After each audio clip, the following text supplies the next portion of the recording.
ಅದೆಲ್ಲ ಆಗಿರ್ಲಿ, ಮುಂದಿನ ನಮ್ಮ ಹುಡುಗರ ವಿದ್ಯಾಭ್ಯಾಸಕ್ಕೆ ಏನ್ ಮಾಡೋದು ರೀ? ನಾವು ದುಡಿತಾ ಇರೋದು, ಖರ್ಚು ಮಾಡ್ತಾ ಇರೋದು ಯಾತಕ್ಕೆ ಹೇಳಿ? ಮಕ್ಕಳ ಭವಿಷ್ಯಕ್ಕೋಸ್ಕರ ಅಲ್ವಾ?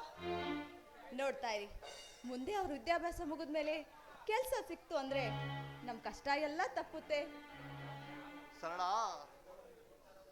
ಅವ್ರಿಗೆ ಒಂದೊಂದು ಕೆಲಸ ಸಿಗೋ ತನಕ ಅವ್ರ ಓದ್ಗೆ, ಅವ್ರ ಬಟ್ಟೆಗೆ, ನಮ್ಮ ಹೊಟ್ಟೆಗೆ ಏನ್ ಮಾಡೋದು ಸರಳ? ಅದಕ್ಕೆ ಯಾಕ್ರಿ ಯೋಚನೆ ಮಾಡ್ತೀರಾ? ಆ ಭಗವಂತನ ಕೃಪೆಯಿಂದ ಭೂಮಿ ತಾಯಿ ಮಡ್ಲಲ್ಲಿ ಬೆಳೆ ಹಾಕಿದೀವಿ, ಫಸಲು ಕೂಡ ಚೆನ್ನಾಗಿ ಬಂದಿದೆ. ಆ ಇರೋ ಅರ್ಧ ಎಕರೆನ ಗೌಡ್ರತ್ತ ಆಡ್ಬಿಟ್ಟು ಹಣ ಇಸ್ಕೊಂಡ್ರಾಯ್ತು. ಸರಳ, ಏನ್ ಮಾತು ಅಂತ ಆಡ್ತಾ ಇದ್ಯಾ? ಆಗ್ಲೇ 1 ಎಕರೆ ಜಮೀನು ಅಡ ಇಟ್ಟು ಆಗಿದೆ, ಇನ್ನು ಇರುವಂತಹ ಅರ್ಧ ಎಕರೆ ಜಮೀನು ಇಟ್ಟು ಎಲ್ಲೋಗುವಂತ ಮಾಡಿದ್ಯಾ? ಅರೆ ನನ್ನ ದೇವ್ರಿಗೆ ಎಷ್ಟು ಬೇಗ ಕೋಪ ಬಂದ್ಬಿಡ್ತು. ಅಲ್ಲ ರೀ, ಈ ಹಣ ಆಸ್ತಿ ಇರೋದು ಯಾವುದಕ್ಕೋಸ್ಕರ? ಕಷ್ಟ ಕಾಲದಲ್ಲಿ ಬಂದಾಗ ಉಪಯೋಗ ಆಗಲಿ ಅಂತ ತಾನೆ. ನಾನು ಆವಾಗಲೇ ಹೇಳದ್ನಲ್ಲ, ಅವರು ವಿದ್ಯಾಭ್ಯಾಸ ಮುಗಿದ್ಮೇಲೆ ಒಂದು ಒಳ್ಳೆ ನೌಕರಿ ಸಿಕ್ಕಿದ್ಮೇಲೆ ಬೆಳೆಸ್ಕೊಂಡ್ರಾಯ್ತು. ಏನೇ ಆಗ್ಲಿ ಸರಳ, ನನಗೆ ಸ್ವಲ್ಪನೂ ಇಷ್ಟ ಇಲ್ಲ. ಇಲ್ಲಿ ನೋಡಿ, ಏನೂ ಆಗಲ್ಲ, ದಯವಿಟ್ಟು ಒಪ್ಕೊಳ್ಳಿ, ಎಲ್ಲ ಸರಿ ಆಗತ್ತೆ.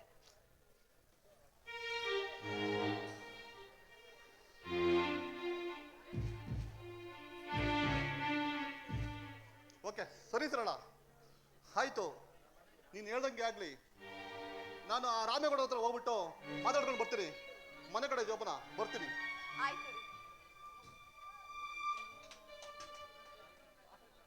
ಅಪ್ಪ ಭಗವಂತ, ಏನಪ್ಪ ನಿನ್ ಲೀಲೆ.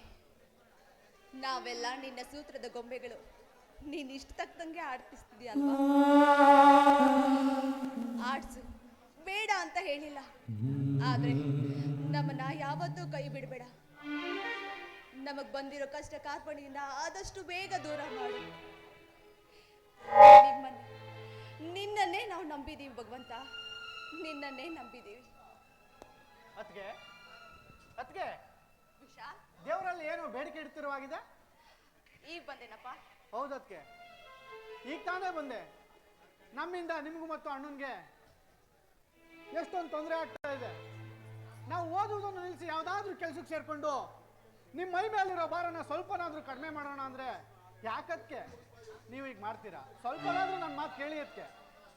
ಏ ಹುಚ್ಚಪ್ಪ, ಏನು ಅಂತ ಆಡ್ತಿದೀಯ? ನಾವು ಯಾವತ್ತಾದ್ರೂ ನಮ್ಗೆ ತೊಂದರೆ ಆಗಿದೆ ಅಂತ ಹೇಳಿದೀವಿ? ನಿಮ್ಮಿಂದ ನಮ್ಗೆ ಯಾವ ತೊಂದರೆನೂ ಆಗಿಲ್ಲ.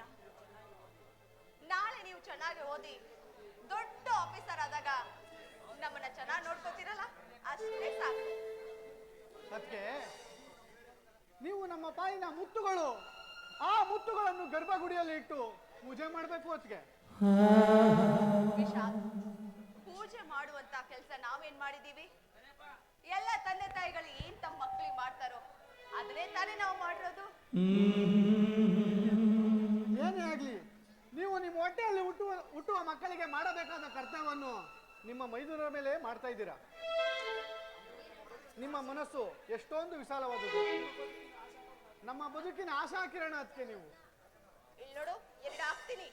ಇನ್ನೊಂದ್ಸಾರಿ ಮೈದ್ನಾ ಅಂದ್ರೆ ನಿಮ್ಮನ್ನ ಯಾವತ್ತೂ ನಾನು ಮೈದ್ನ ತರ ನೋಡಿಲ್ಲ. ನನ್ನ ಹೊಟ್ಟೆಲ್ ಹುಟ್ಟಿದ ಮಕ್ಕಳು ಅಂತ ತಿಳಿದೀನಿ, ಗೊತ್ತಾ?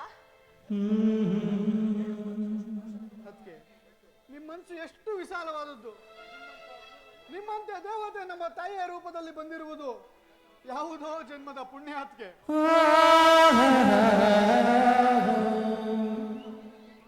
ಅಬ್ಬಬ್ಬಬ್ಬಬ್ಬಬ್ಬಾ, ತುಂಬಾ ದೊಡ್ಡದಾಗಿ ಮಾತಾಡೋಷ್ಟು ಬೆಳೆದ್ಬಿಟ್ಟ. ಈ ಮಾತನ್ನ ನಿಲ್ಸಿ, ಹೊಟ್ಟೆ ಹಸ್ತಿದೆ ತಾನೆ, ಬಂದು ಊಟ ಮಾಡು.